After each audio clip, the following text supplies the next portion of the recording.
thing is paraphrasing.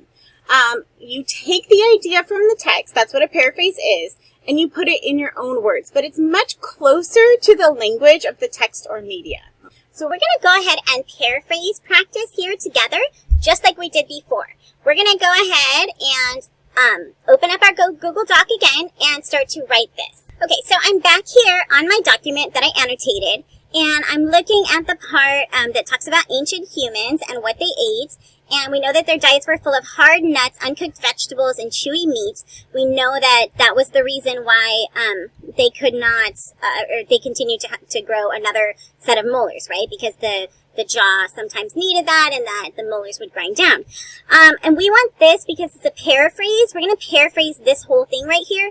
We want to make sure that it's a little bit closer in the text, or to the text, okay? So this is kind of our text, but we don't want it to use any exact words. We don't want to use the same words because then it would be considered plagiarism, especially if we didn't cite it and we didn't put in quotation marks. So here is my Google Doc again, and I'm going to go ahead and write paraphrase practice.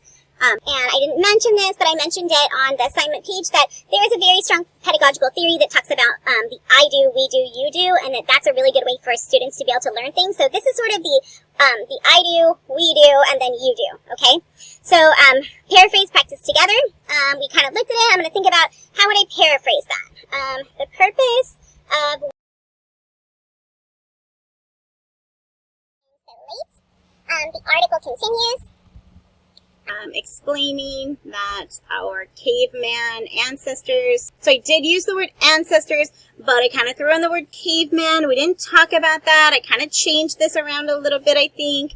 Caveman ancestors consumed, and I'm going to go with like fruits and nuts. They did use nuts, but I think that kind of works, you know, a lot of fruits, nuts, and berries.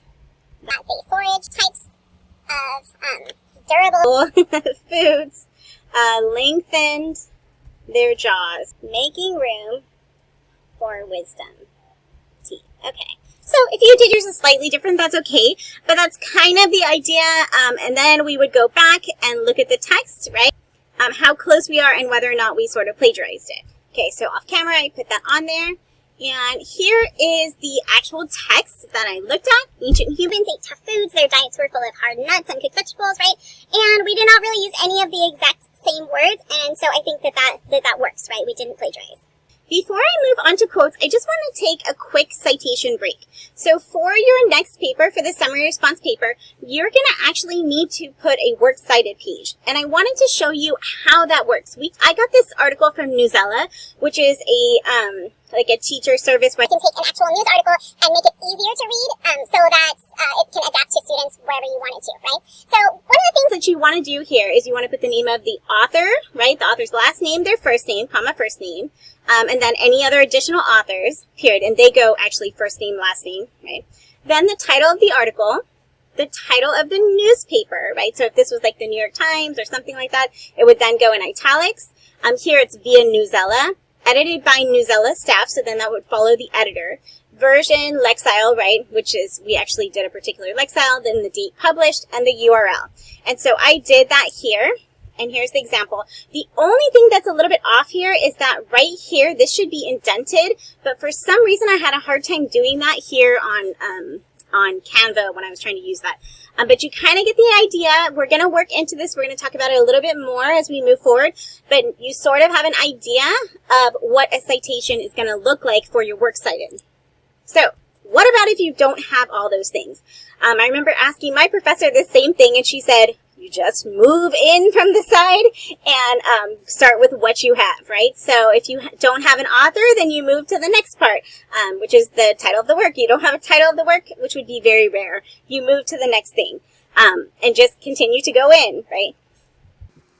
Another thing that is interesting is that most of the library databases are able to provide you with a MLA citation for MLA 9, and I highly recommend just taking that and using that, okay?